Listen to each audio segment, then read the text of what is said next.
आज हम बीएड के विद्यार्थियों के लिए टॉपिक लेके आए हैं जिसका नाम है कंसेप्ट ऑफ मॉडर्नाइजेशन। आधुनिकरण का क्या कंसेप्ट है बीएड के विद्यार्थियों के लिए नॉलेज एंड क्यूरिकुलम के अंदर। तो हम बात करते हैं, पहले हम लेके चलते हैं कि आधुनिकरण से क्या अर्थ है। आधुनिकरण एक ऐसी प्रक्रिया है जो प्रत्येक समाज में निरंतर चलती रहती है, तो समाज में होने वाले परिवर्तन इसी का परिणाम है।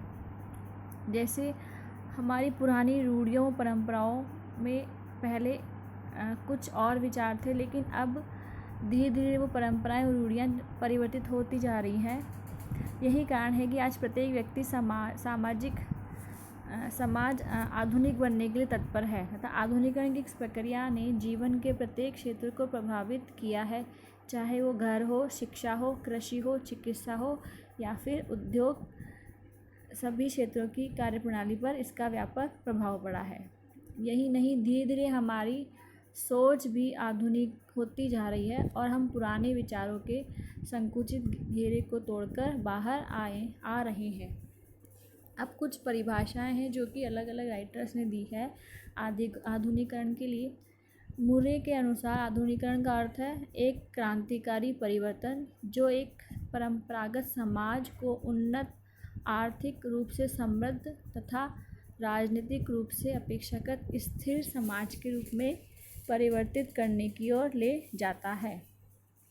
दुबे बताते हैं कि आधुनिकरण आवश्यक रूप से एक ऐसी प्रक्रिया है, एक परंपरागत समाज व्यवस्था से एक विशेष अभिष्ट प्रकार की तकनीकी से जुड़ी समाज व्यवस्था की ओर बढ़ना। इसी प्रकार से एस के मूर्ति ने के अनुसार आधुनिकरण एक ऐसी प्रक्रिया है जिसके द्वारा किसी परंपरागत समाज या राष्ट्र को आर्थिक, तकनीकी, औद्योगिक और सामाजिक विकास के क्षेत्र में आधुनिक बनाया जाता है।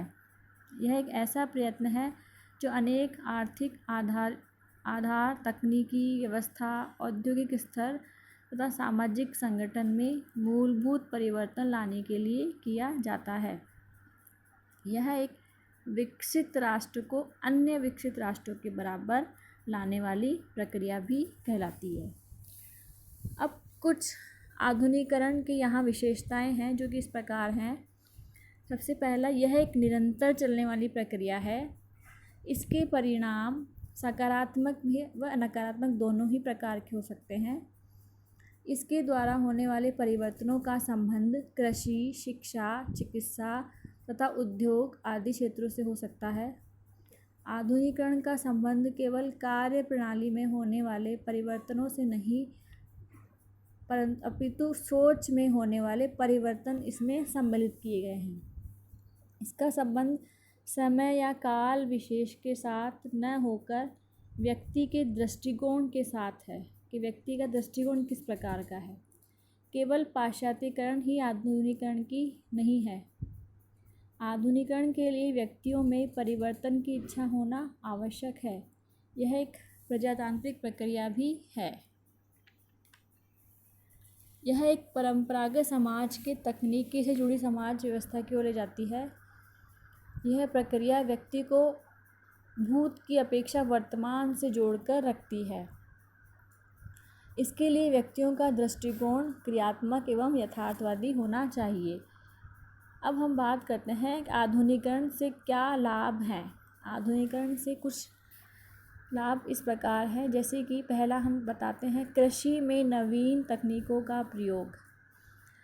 जैसे कि आपको पता है कि भारत एक कृषि प्रधान देश है तथा आधुनिकरण के कारण अब किसान खेती में नवीनतम तकनीकों का उपयोग करने लगे हैं। इससे उत्पादन में वृद्धि हो रही है तथा आर्थिक विकास भी उन्नत हो रहा है। अब हम बात करें चिकित्सा सुविधाओं का विस्तार, तो आधुनिकरण के कारण व्यक्ति की औसत आयु में वृद्धि हुई है। असाध्य समझे जाने वाली बीमारियों का इलाज अपने ही देश में संभव हो गया है। आधुनिक चिकित्सीय सुविधाएं व्यक्ति को मौत के मुंह से निकाल लाने में भी सक्षम हुई है। अब हम बात करें शिक्षा में, तो नवीनतम तकनीकों का प्रयोग, तो आधुनिकरण ने हमारी शिक्षण विधियों में भी क्रांतिकारी परिवर्तन किए हैं। एजुसेट द्वारा विभिन्न स्थानों पर विद्यालयों का श्रेष्ठ शिक्षण शिक्षकों के शिक्षण से लाभान्वित होने का मौका मिला है। शिक्षण में overhead projector, slide projector, multimedia projector तथा दूरदर्शन आदि का प्रयोग होने लगा है। दूरस्थ शिक्षा का भी प्रचलन बढ़ा है। दूरस्थ शिक्षा का अर्थ है डिस्टेंस एजुकेशन। विभिन्न स्तरों की शिक्षा के पाठ्यक्रम में भी परिवर्तन आए हैं। अब है जागरूकता का विकास। टेलीविज़न जैसे माध्यमों के कारण लोगों में अपने देश एवं विश्व में घटित होने वाली घटनाओं के बारे में जागरूकता बढ़ी है। इसी प्रकार से हम बात करें इंडस्ट्रियल डेवलपमेंट क्षेत्र में, तो नए नए उद्योग लगाए जा रहे हैं। पुराने उद्योगों में नवीनतम तकनीकों का प्रयोग किया जाने लगा है। इससे औद्योगिक विकास को बढ़ावा मिला है। अब है गुणवत्ता में सुधार। तो आधुनिकीकरण के कारण विभिन्न क्षेत्रों में किए जाने वाले कार्यों की गुणवत्ता में भी सुधार आया है, क्योंकि हम प्रत्येक क्षेत्र में नवीनतम तकनीकों का प्रयोग करने लगे हैं। प्राकृतिक संसाधनों का उचित उपयोग। इस आधुनिकीकरण की प्रक्रिया के कारण देश में उपलब्ध प्राकृतिक संसाधन का अधिकतम उपयोग संभव हो पाया है। उसी से राष्ट्र का विकास हो रहा है। अब विश्व परिवार की भावना का विकास। आपस की दूरियां कम हुई है। एक स्थान से दूसरे स्थान पर जाना तथा विश्व में के विभिन्न भागों में रहने वाले लोगों से संपर्क बनाए रखना आसान हो गया है। इससे पूरे विश्व ने एक परिवार का रूप ले लिया है। इसी प्रकार से आखिर में ये जो लाभ है वो है सामाजिक परिवर्तन एवं सामाजिक विकास। आधुनिकीकरण ने लोगों की सोच एवं काम करने के तरीकों को बदल दिया है।